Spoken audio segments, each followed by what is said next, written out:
Hello everyone, welcome back to our channel ఆస్ట్రేలియాలో అమ్మకుట్టి.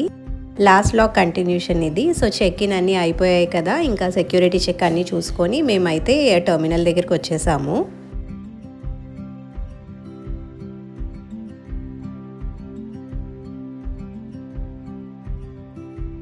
Since kids చాలా చిన్న కదా, వీవర్ అన్షూర్ ఈ జర్నీ అంతా ఎలా ఉంటుంది అని. We were bit nervous as well, but luckily అంత ఇబ్బంది ఏం పెట్టలేదు. పిల్లలు మ్యాక్సిమం టైం అయితే పడుకునే ఉన్నారు.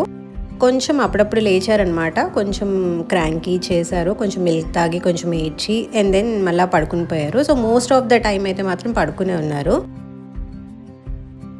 అంత ఎర్లీగా వెళ్ళి చెక్ ఇన్ అది అయిపోయి టర్మినల్ దగ్గరికి వచ్చేసినా కూడా అంతా ఎందుకు ఫాస్ట్గా అయిపోయినట్టు అనిపించింది. ఇంకా వెళ్ళి మేము కూర్చున్నామో లేదో వితిన్ 10 minutesలో బోర్డింగ్ కూడా స్టార్ట్ చేసేసారు.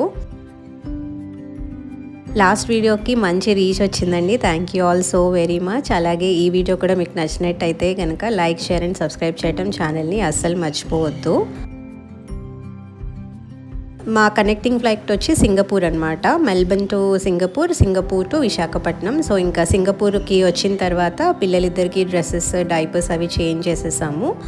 అక్కడ ఒక 3.5 to 4 hours లేఓవర్ ఉండింది. బట్ దెన్ అక్కడ కూడా బోర్డింగ్ చాలా తొందరగానే చేసేసారనమాట. ఇంకా సింగపూర్ వచ్చేటప్పటికి చాలా ఆకలేసింది, ఎందుకంటే ఏం ఫుడ్ అవి పెద్దగా ఫ్లైట్లో తినాలనిపించలేదు అనమాట. ఏం తినలేదు. అండ్ మార్నింగ్ బయలుదేరిపోవటం వల్ల ఇంటి దగ్గర కూడా ఏం తీసుకోలేదు.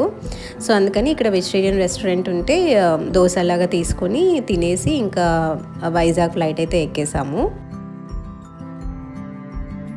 నా ఇండియా సిరీస్ వీడియోస్ అన్నీ కూడా మంచి రీచ్ ఉంటాయి. లాస్ట్ టైం కానీ లాస్ట్ టైం కానీ వచ్చి ఇక్కడ వీడియోస్ చేసినప్పుడు వాటన్నిటికీ కూడా మంచి రీచ్ వచ్చింది. అండ్ ఇయర్ కూడా మీరు అలాగే సపోర్ట్ చేస్తారు అనుకుంటున్నాను.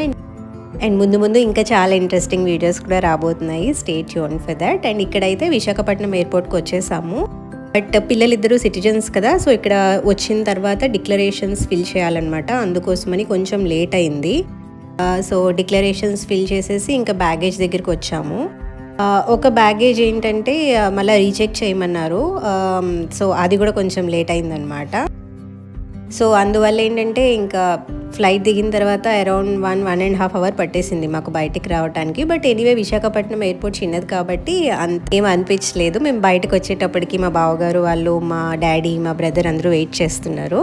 నెక్స్ట్ వీడియోలో ఫ్యామిలీ రియాక్షన్స్ పెడతాను, తప్పకుండా చూడండి. అండ్ యాజ్ యూజువల్ ఈ వీడియో నచ్చినట్టయితే లైక్, షేర్ అండ్ సబ్స్క్రైబ్ చేయడం అస్సలు మర్చిపోవద్దు. See you all very soon in the next video. Bye.